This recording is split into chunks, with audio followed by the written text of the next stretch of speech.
My name is Andrew Haiku. I'm a tow operator. I'm the operations manager for Eagle Towing. We do towing and recovery for just about every kind of vehicle in Western Michigan. We do a lot of responding on highways, but we also see a lot of incidents on the rural roads. In a normal week, we tow several hundred disabled vehicles and have either broke down or wrecked along with a couple large incidents a month, like semi-truck wrecks. We also provide the towing and road service for the Electric Forest Music Festival. That alone is 1,700 calls in a 5-day period, and those travelers are coming from all across the country to our small town in Rothbury. Every day, our staff works along the roadways in heavy congested areas and then also in rural farm roads. Our near misses and vehicle strikes have happened in both type of those environments.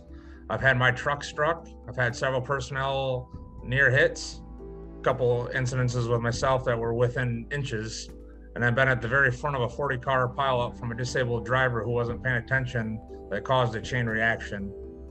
Majority of our incidences of near misses and strikes have happened during our inclement weather events. In Michigan, weather can change very quickly and go from clear sunny day to zero visibility.